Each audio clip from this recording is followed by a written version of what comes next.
Olá, gente! A aula agora é sobre democracia ateniense. Meu nome é Helena Ciero, eu sou professora de filosofia e hoje nós vamos entender como funcionava a questão política na Grécia Antiga. Então, toda vez que nós pensarmos sobre democracia em Atenas, nós vamos necessariamente pensar sobre o que define uma democracia. Como funcionava a democracia em Atenas? Então, a democracia, ela existe a partir da noção de governo do povo. É o povo decidindo, é a população exercendo o poder. Na sociedade ateniense, nem todo mundo podia participar das decisões políticas. Essas decisões eram discutidas numa praça que se chamava Ágora. Lá acontecia o debate público. E toda vez que a gente fala sobre a questão da democracia, a gente fica pensando assim, mas será que lá todo mundo podia participar? Não, mulheres, escravos estrangeiros não podiam participar desse modelo de debate. Eles não participavam da vida pública. Isso significa que a democracia seja algo ruim? Não, significa que a democracia precisa ser aperfeiçoada e nunca substituída por uma ditadura. Mas por que será que eu tratei aqui do Sócrates? Por que eu coloquei o nome do Sócrates nessa aula? O Sócrates, ele representa um divisor de águas na filosofia. Ele é a pessoa que dá início ao estudo das questões morais. É a pessoa que vai olhar para a sociedade, vai identificar alguma coisa errada e vai falar. Não precisamos de pessoas assim na sociedade. Não precisamos de pessoas que olhem para a sociedade e identifiquem problemas e falem. Alguém tem que falar, né? E o Sócrates, ele fez exatamente isso. E quando eu digo para vocês que ele tratou das questões morais, ele está tratando das normas que não são registradas por escrito. São aquelas situações que a gente naturaliza, a gente trata como se fizesse parte da natureza humana, mas não faz. São questões que fazem parte da construção das relações humanas.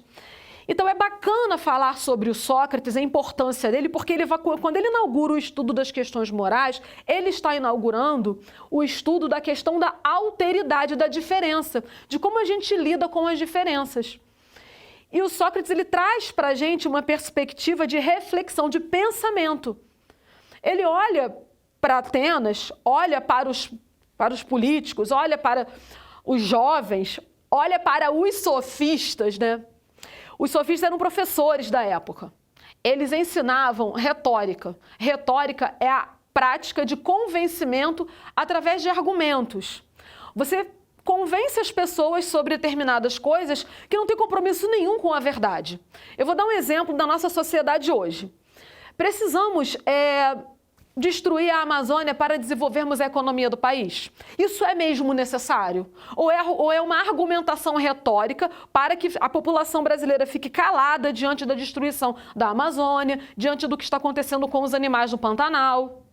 Então a retórica, ela é presente nas relações de poder. Relação de poder é a relação entre quem manda e quem obedece, por que manda e por que alguém obedece a determinadas formas de poder.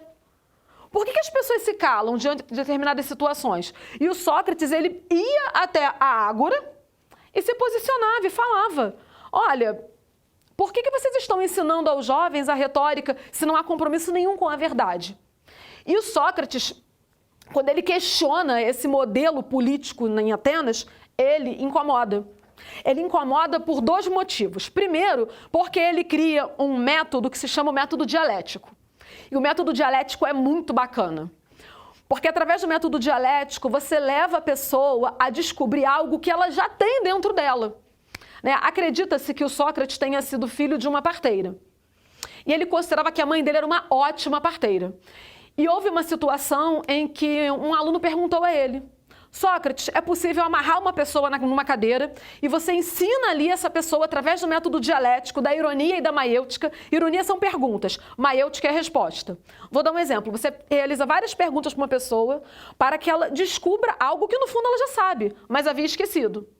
Então Sócrates responde para essa pessoa assim, olha, não tem como você amarrar uma pessoa na cadeira, ensinar filosofia, se ela não tiver dentro dela as condições necessárias para encontrar o conhecimento verdadeiro. O que significa isso? Não adianta você ensinar filosofia, sociologia, química, física, matemática, se o aluno, por exemplo, não quiser aprender. Não vai funcionar. Entende? A pessoa tem que querer. Ela tem que ter dentro dela, porque o Sócrates, inclusive, ele ainda fez um comentário. Acredita-se que ele tenha feito esse comentário. Olha, minha mãe jamais poderia ajudar uma mulher a dar à luz se ela não estivesse grávida. Se ela não tivesse dentro dela as condições necessárias para ter um filho. E isso é muito interessante, porque toda vez que você pensa sobre o papel do Sócrates, sobre o questionamento dele na Ágora, o Sócrates, ele nos faz pensar, ele nos faz refletir sobre a questão do poder. Eu gosto muito do Sócrates porque ele é um filósofo que ele olha para a filosofia pré-socrática e fala, beleza estudar o universo, beleza estudar a natureza, mas e as questões morais? Mas e a questão do poder? Quem manda, por que manda, como manda? Vocês acreditam que lá na Grécia existiu um conflito por causa da questão da verdade? Vocês conseguem imaginar isso? Sócrates teve profundos problemas na sociedade ateniense porque ele questionou o método de aula dos sofistas. Pensa comigo, os sofistas eles eram professores da época e ensinavam retórica para os jovens. Aí esses jovens, eles se dirigiam até a praça pública, a Ágora, participavam do debate público, praticando a retórica, aquela verdade que não é bem verdadeira. Ou seja, a prática da mentira através de argumentos, né? Era isso que acontecia de verdade. E aí o Sócrates olhava e falava assim, não é possível que isso esteja acontecendo. Né? Então eu vou lá para mostrar para todo mundo que eles estão ensinando a mentira, a prática de uma mentira. Porque ou a verdade é fixa ou não é verdade. Entende? Então toda vez que vocês pensarem na relação entre Sócrates e os sofistas, vocês vão pensar na verdade fixa, promovida pelo Sócrates e, na verdade, relativa, ensinada através do método retórico pelos sofistas. Agora, vejam bem, Sócrates teve problemas. Sócrates teve problemas muito sérios. Por quê? As autoridades da cidade, né, não eram lá muito comprometidas com a verdade. Né? E Sócrates ele foi acusado de corromper a juventude. Veja só, quando você ensina ao jovem a encontrar a verdade fixa através do método dialético, né, que eu expliquei que é a relação entre ironia e maiêutica, ironia, etapa realizada através de perguntas, maiêutica é a descoberta. Imagine duas pessoas. Uma pessoa faz as perguntas para que a outra descubra o conhecimento que já está dentro dela. Então, quando Sócrates ele ensina a busca pela verdade fixa, o Sócrates encontra muitos problemas com as autoridades políticas da cidade. Política é a relação de poder. Quem manda, porque manda, quem obedece, porque obedece. E o Sócrates começa a ter profundos problemas, até o momento em que ele é julgado. E essa parte, gente, é sensacional. Não tem como não amar o Sócrates nesse momento.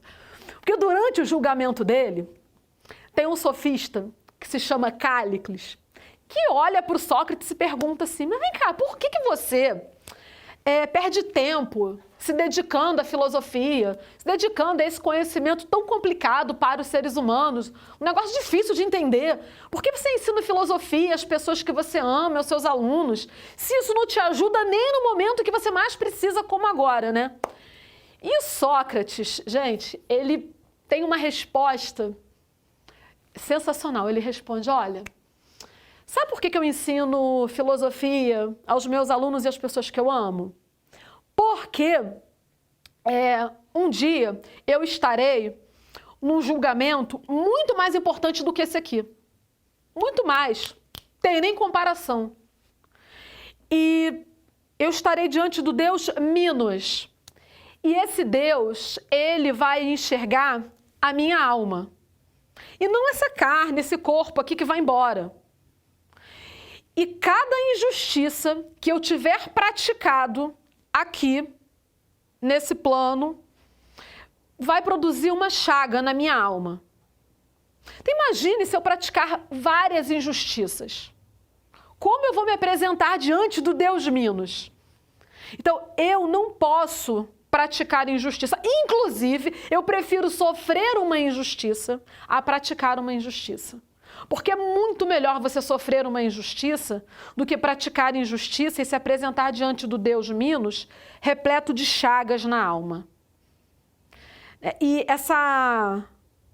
esse julgamento do Sócrates, ele faz a gente pensar sobre o nosso comportamento na vida em sociedade. Porque muitas vezes nós, além de praticarmos injustiças, nós ficamos em silêncio diante de práticas injustas. E o Sócrates, ele traz essa reflexão, porque ele faz você pensar sobre o seu comportamento em relação ao outro, em relação à alteridade. A filosofia, ela se funda com o Sócrates como nós conhecemos hoje. A filosofia que nós conhecemos hoje, ela é organizada a partir do questionamento de Sócrates.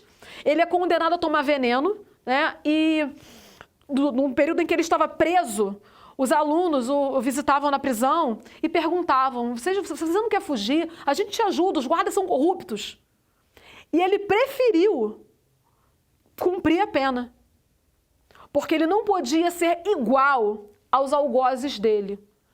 Então, a filosofia, ela é profundamente importante para a gente refletir sobre o outro, sobre a prática que nós temos em relação ao outro, sobre a questão da empatia, da justiça, do respeito, e por isso que o conhecimento sobre a vida do Sócrates é tão importante.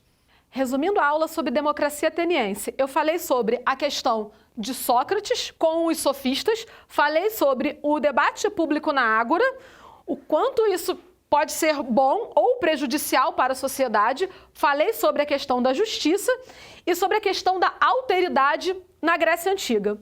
Quem quiser tirar uma foto da lousa, pode ficar à vontade. Tchau!